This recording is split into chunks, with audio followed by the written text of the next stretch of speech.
dan akan mendatangkan ngantuk.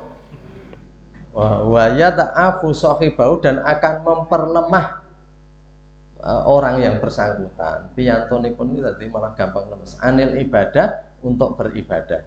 Menika Imam Syafi'i ngendikaaken ya, jadi tidak pernah kenyang sejak usia 16 tahun. Jadi memang beliau itu nih jane wong Jawa niku nggih pinter nggih. Jadi wetengira ingkang luwe ya, orang Jawa itu tombo ati itu salah satunya wetengira ingkang luwe. Perut itu yang tahan terhadap lapar.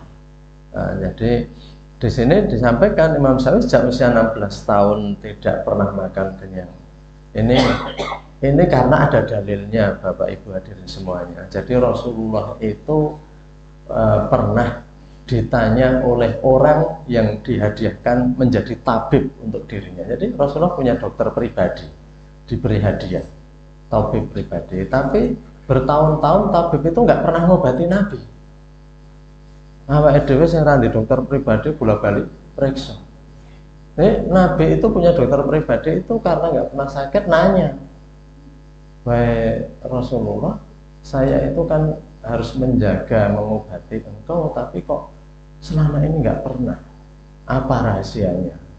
Nabi menjawab, "Nahnu qaumun la naqulu hatta najua." Kami adalah sebuah kaum yang kami tidak pernah makan kecuali kalau lapar. Wa idza naqul, dan kalau kami makan lanas, kami nggak pernah sampai kenyang. Itu jawaban Nabi ketika dokter pribadinya itu heran, "Opo ya aku ora tau ngobati." Wes ora do tabib pribadi we selentar-selentar do periksa-periksa. Ini saya sebagai tabib pribadi itu kok nggak pernah suruh ngobati.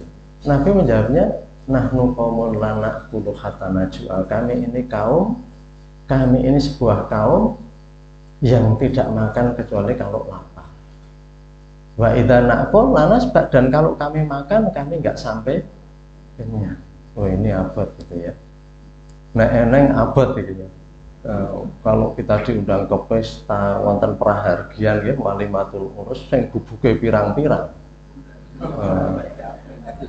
Dua disumbutke ya, dua disumbutke. Jadi eman-eman rame cipi rambut dino eneng katanya. Jadi ini Nabi tidak begitu. Makan tidak makan itu bukan masalah ada yang dimakan atau tidak gitu ya. Tapi artinya bahwa Rasulullah itu memang memiliki sifat seperti itu. Jadi sehingga Imam Syafi'i ini sebenarnya mengikuti Rasul saja. Jadi saya tidak pernah kenyang sejak usia 16 tahun. Abad gini kan. Jadi terkadang kalau manusia itu kan umumnya orang itu ya masih ada ruang di perutnya itu kita berusaha penuhi. Jangan menyisakan ruangan kosong. Jadi nanti do miring kangelan. Lesilah buka beku karena apa? Terlalu kenyang. Terlalu kenyang. Jadi Nabi itu, ini dicontoh Imam Syafi'i, jadi bukan ulama sembarangan Imam Syafi'i, jadi seperti itu. Jadi saya tidak pernah kenyang. Jadi itu dasarnya itu hadis Nabi juga ada tadi. Bahwa idza naqul lanasba. Jadi kalau kami makan berhenti sebelum kenyang, orang yang mengatakan. Jadi di hadis lain, ini babakan abot-abot loh, apa yang dilakukan Imam Syafi'i itu bagi kita abot-abot. Jadi kan Nabi mengatakan thuluthun lil ta'am, sepertiga untuk makanan, sepertiga thuluthun lil ma' wa thuluthun untuk hawa ya. Jadi sepertiga itu udara, sepertiga air, sepertiga makanan. Jadi ini sekarang banyak sekali kalau kita membaca berita itu terkait dengan semakin dininya, semakin muda orang-orang terserang penyakit degeneratif. Bahkan di Jakarta diberitakan ya, anak-anak SD sudah pada kena penyakit gula, ada yang cuci darah. Masya Allah, kalau lihat di TV itu, ya di TV, di internet, yaitu karena sebenarnya pola makan yang dimakan kita juga tidak tahu. Karena sekarang ini memang kalau orang itu banyak lupa agama, itu memang hidup itu berbahaya. Pedagang juga akan buat produk yang penting laris, entah bahannya sedidik, mbuh campuri bahan kimia apa ora urusan, sing penting badine Oh kah, nggak ngira bahwa yang minum itu bisa terkena seperti itu. Sementara yang punya uang juga wes gampang saja. Dan orang tua terkadang juga sik penting bocah meneng. Jadi pertemuan dari tiga segi yang saling tidak tanggung jawab tadi, gitu ya. Orang tua sik penting ya bocah ya meneng, pedagang ya begitu, kemudian anaknya korban iklan itu diumbar saja ya. Masya Allah yang terjadi itu seperti itu. Bukan hanya di sini.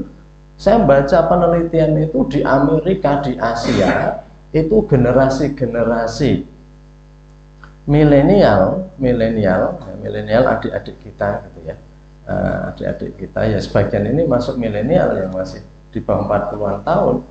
Milenial itu akan menderita penyakit degeneratif lebih awal dari orang tuanya, bukan hanya di Indonesia, di Asia, di Amerika. Karena apa? Pola hidupnya itu sudah bergeser. Pola hidupnya itu sudah bergeser. Kalau orang sering menyebut generasi rebahan, dawegah ngerkoso menginggah tingguh delok game, delok apa, makannya semua instan gitu ya. Masya Allah ya. Jadi ini sebenarnya Islam itu ajarannya.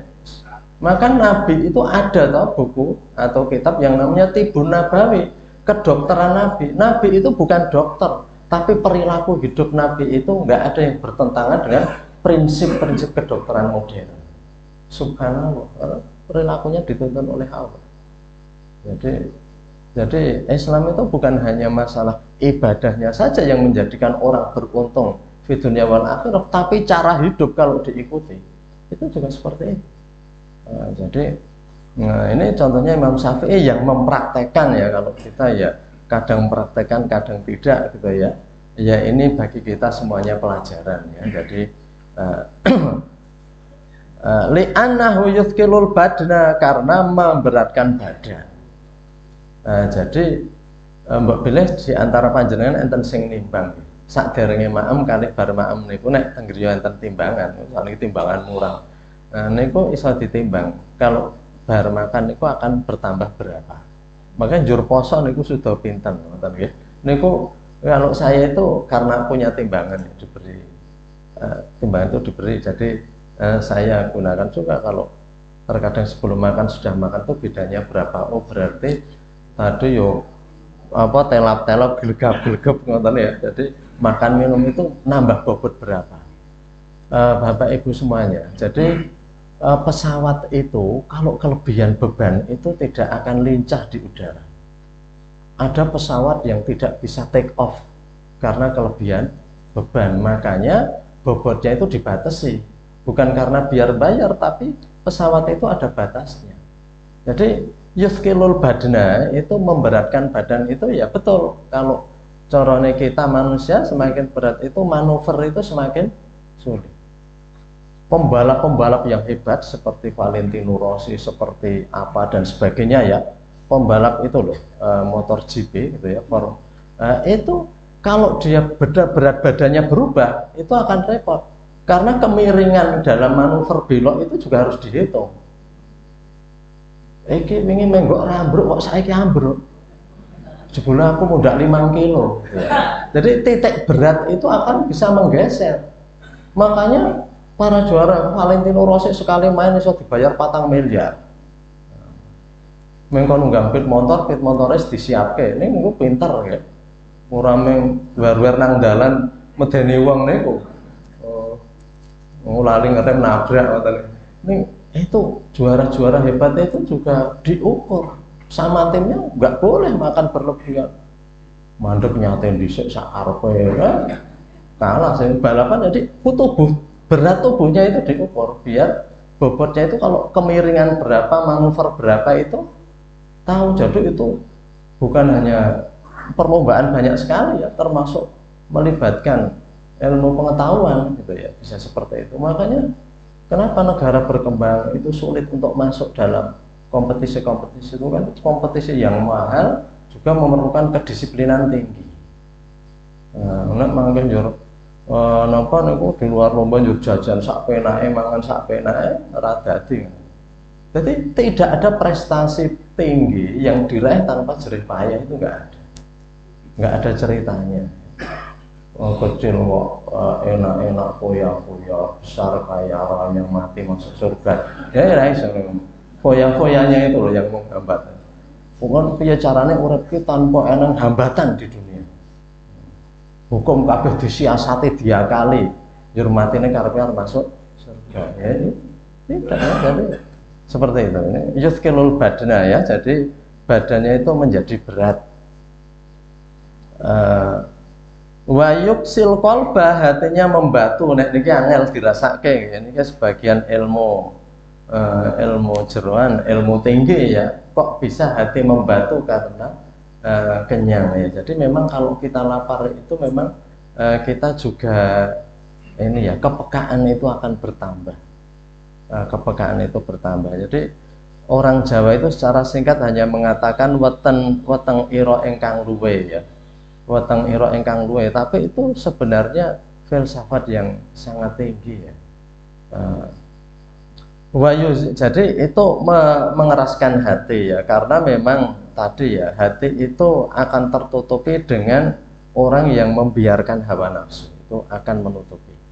Balrona ala qulubihim ma kanu yaksibun ya, orang itu tidak terasa apa yang dilakukan itu nggak ada kaitannya sama hati, tetapi kejernihan hati itu nanti akan tertutupi dengan perilaku-perilaku. Jadi kalau dalam nyanyian itu adalah hati adalah cermin ya. Hati itu memang cermin, bisa melihat mana yang baik dan yang buruk. Tetapi kalau nafsu itu dibiarkan, memang itu tertutup.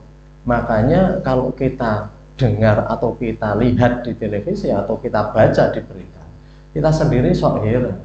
Kok bisa orang melakukan kejahatan-kejahatan, melakukan kemungkaran-kemungkaran yang itu sebenarnya ya, kemungkaran-kemungkaran itu mestinya tidak dilakukan. Jadi seperti kita lihat misalnya ada orang dimutilasi, kalian tahu ya, ditemukan itu karena kejadiannya di wilayah Sleman, ada di Jalan Kaliurang, ada yang di Sleman yang dimutilasi. Orang kok bisa memutilasi? Wong membunuh saja itu sudah suatu tindakan yang sebelumnya habis itu orang menyesal. Kok masih tega memotong-motong? Yaitu karena orang itu memiliki cara hidup, kebiasaan hidup sedemikian rupa sampai hatinya itu tertutup. Ketika hati tertutup itu manusia perbuatannya dalam surat Al-A'raf itu ya, ulaika kal an'am bal hum adol. Mereka itu seperti binatang atau bahkan lebih parah dari binatang. Coba dicari itu Al-A'raf 179 insya Allah. Jadi kalau memang hatinya nggak digunakan dan sebagainya itu, maka ulaika kal an'am, mereka itu seperti binatang atau bahkan mereka itu lebih hina dari binatang. Betul? Ya coba dibaca.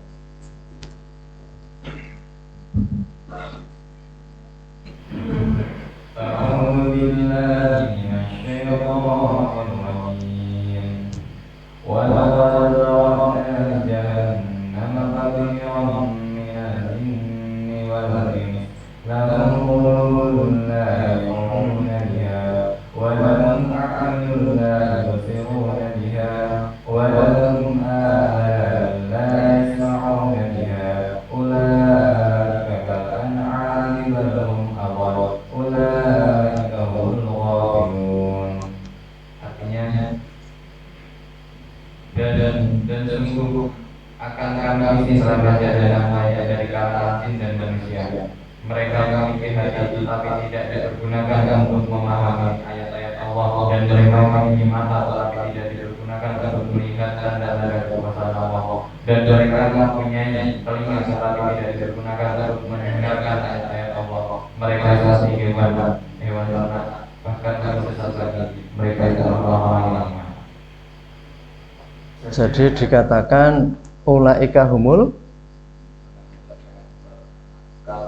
yang terakhir tadi ghafilun ya, diartikan orang-orang yang lengah ya, orang lengah lalai ya, orang yang lalai. Jadi mereka itu seperti an'am. An'am itu binatang ternak ya, jadi seperti kambing, kerbau, sapi gitu ya, ayam. balhum adol, bahkan mereka lebih rendah lagi, lebih parah lagi. Itu manusia. Jadi seperti kita ketahui terkadang ya binatang-binatang itu bisa memusuhi anaknya sendiri, atau anaknya bisa memusuhi bapaknya sendiri gitu ya. Dan kalau kita lihat dalam dunia binatang, terkadang induknya itu makan anaknya dan sebagainya. Itu mereka itu tidak seperti tidak ada pertemanan, tidak ada dan sebagainya. Kadang punya rasa, kadang tidak. Maka dari itu tadi, orang yang tertutup hatinya karena tidak pernah mendengarkan peringatan, itu memang mereka itu lebih hina dari binatang. Jadi binatang itu sudah kejam, tetapi manusia itu bisa lebih hina lagi. Yang tadi saya sebutkan memutilasi. Jadi hal-hal yang bagi orang yang masih punya perasaan itu sesuatu yang nggak masuk akal, tapi itu dilakukan. Ya, jadi dilakukan. Nah, ini yuksil kolba, ya, akan menjadikan hati itu koswah, mengeras. Nah, jadi karena itu terkaitannya dengan membiarkan hawa nafsu. Wa yuzilul fatonata, dan menghilangkan kecerdasan. Ya ini sulit ya, mungkin perlu pembuktian. Karena kita itu terkadang kalau kita terlalu lapar, memang mikir itu sulit. Mikir itu sulit gitu ya. Tetapi mungkin maksudnya itu juga kalau terlalu kenyang memang mikir itu kita juga sulit juga. Nah, jadi harus ada titik yang ideal ya, titik ideal, tidak terlalu lapar tapi juga tidak terlalu kenyang. Maka Imam Syafi'i, saya tidak pernah sampai kenyang karena tadi ya, yuzilul fatonata.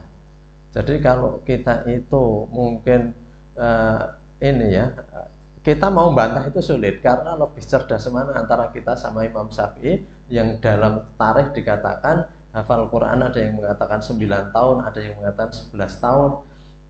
Jadi atau 7 tahun ya, sejarah bermacam-macam, tapi enggak ada yang lebih dari 11 tahun mengatakan hafal Quran. Itu saja Imam Syafi'i terkadang merasa sulit menghafal. Orang seperti itu kok masih, itu pernah Imam Syafi'i menasehati. Jadi Imam Syafi'i itu pas kangelan ngapal ke, itu kemudian menanya kepada salah satu gurunya namanya Ustadz Waqi. Imam Syafi'i cerita gini, syakautu ila Waqi insu akhibdi, saya itu mengadu, syakautu ya, saya itu mengadu, mengeluh kepada Waqi, Ustadz saya, Ustadz Waqi, su akhibdi, tentang sulitnya saya menghafal ya. Saya itu mengadu kepada Ustadz saya, kok kula niku sakniki angel Pak Kiai, Pak Guru, kula kok angel ngapalke. Nah Imam Syafi'i yang seperti itu saja kok angel ngapalke njur awake dhewe iki kepiye gitu. Jadi iso akhirnya apa kata Imam Syafi'i, fa arsyadani bi antar kilmaasi, maka beliau memberi irsyad, memberi petunjuk kepada saya untuk meninggalkan maksiat. Jadi ala fa'inal ilma nurun, karena ilmu itu cahaya, wa nurullah layu dalil asih, dan cahaya Allah itu tidak akan bisa tersinarkan ya, terberikan kepada orang yang bermaksiat. Jadi orang yang bermaksiat itu tidak akan mudah mendapat ilmu, tidak akan mudah mendapat. Jadi Imam Syafi'i saja kadang-kadang merasa sulit menghafal sehingga sambat sama ustadznya gitu ya. Jadi maka kalau kita mau bantah beliau itu, ya bantahnya gimana, beliau itu seperti itu. Jadi kebetulan memang Imam Ghazali ini sangat mengagumi juga Imam Syafi'i ya, sangat mengagumi Imam Syafi'i. Wa yuzilul fatonata, menghilangkan kecerdasan ya. Wa yajlibun nauma, dan mendatangkan ngantuk. Kalau ini kita sering buktikan, nek lebar sumene mangke njerdok deklak-deklok ya. Jadi seniku memang begitu. Wayat afu sahibau anil ibadah, dan melemahkan sahibahu, pemilik tubuh tadi atau orangnya, anil ibadah, dari beribadah. Jadi ya tadi gitu ya, kita kesel dari bepergian madang warak, nanti sok kebelandangan, itu hal yang biasa ya. Jadi itu apa yang disampaikan oleh Imam Syafi'i itu benar. Ini yang ngutip ya murid-muridnya biasanya. Kalau Imam Syafi'i ini yang Itu jadi salah satu contoh jadi kezuhudan Imam Syafi'i juga. Waqala, dan mengatakan, itu di bawahnya lagi ya, alinea kedua dari bawah kalau diterjemahkan. Waqala ma halaftu billahi ta'ala la sodikon wala kadiban. Ini bagus ini. Ma halaftu billahi ta'ala la sodikon wala kadiban. Dan beliau juga menyampaikan, mahalaftu billah, saya tidak pernah bersumpah dengan Allah, bersumpah demi Allah ya, ta'ala. La sodikon, baik itu untuk perkara yang benar, wala kadziban, maupun perkara yang saya bohong. Artinya ini memang dalam hadis juga ada, jangan mudah-mudah orang itu bersumpah. Nemeng urusan ditakoni mau mes madang urung mbok demi Allah, mbak usah pakai demi Allah, mengurusan madang urung saja bawa-bawa demi Allah. Orang itu tidak boleh mudah-mudah bersumpah. Demi Allah us kok ngomah, demi Allah ora duwe duit rasa bawa-bawa nama Allah. Cukup tunjukkan kalau ora duwe duit gitu ya. Jadi ini Imam Syafi'i itu belum pernah bersumpah billah dengan Allah itu.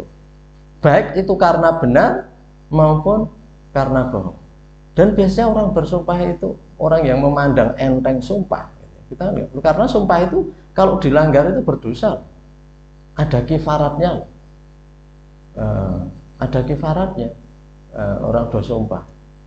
Jadi ya kalau kita disumpah dan kemudian kita melanggar, yang melanggarnya terus ya poso bolak-balik terus. Udah melanggar sumpah jabatan itu loh.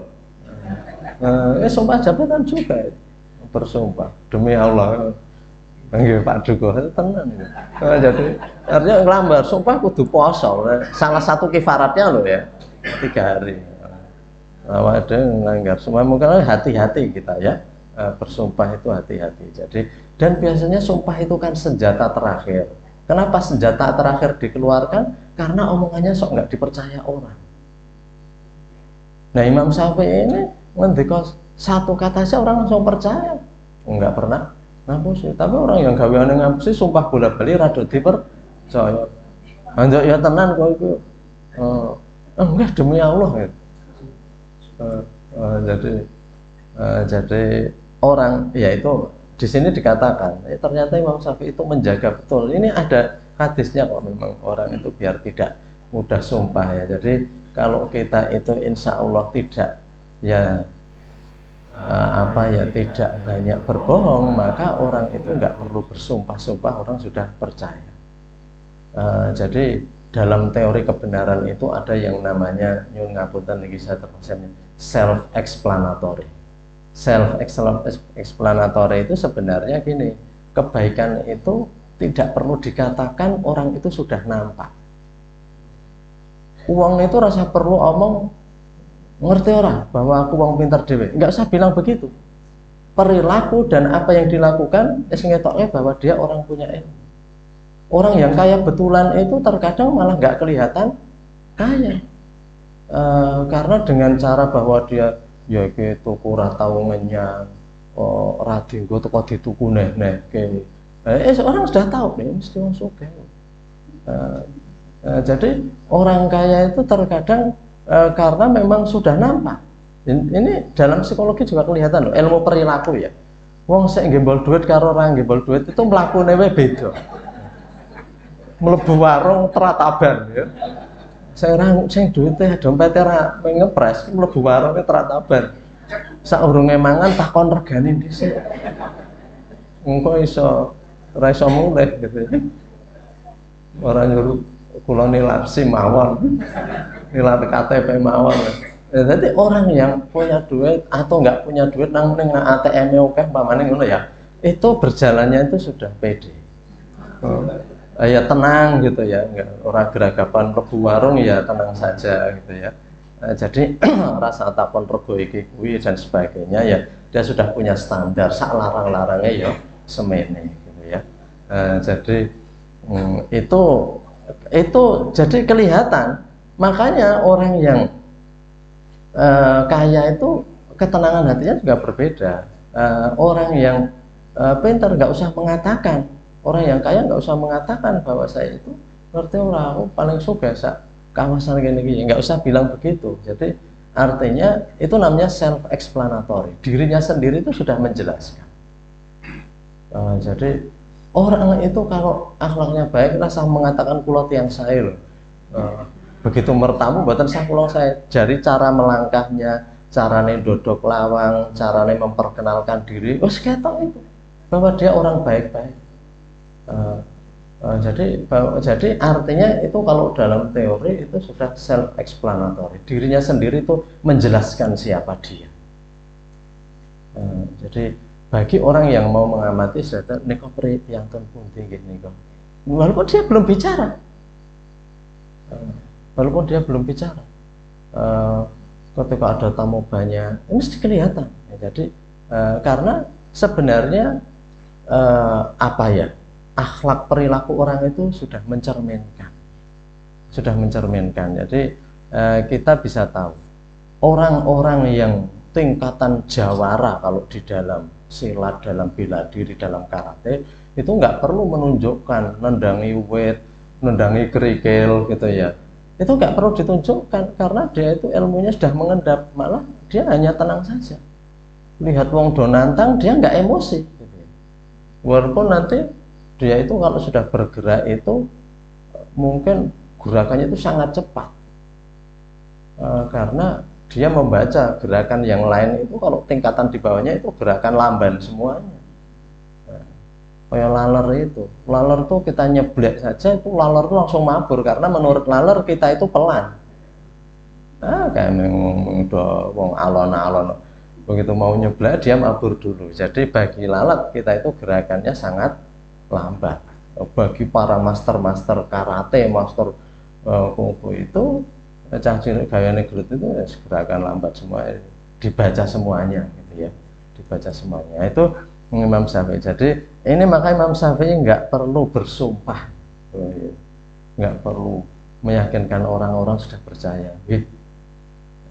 Percaya lah, pitados, nggak usah bapak-bapak sumpah, sahara percaya nek kowe minta yo tenan. Nah itu kalau dibegitukan berarti orang itu punya kebiasaan bohong atau perilakunya tidak layak dipercaya,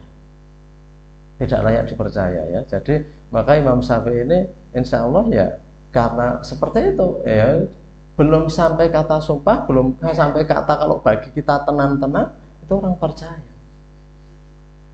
Jadi Rasulullah ketika diberi gelar Al-Amin itu ya karena memang Rasulullah itu tidak pernah berbohong, sehingga ketika Rasulullah menyampaikan hal yang aneh sekalipun, apakah kalian yakin dengan apa yang saya katakan?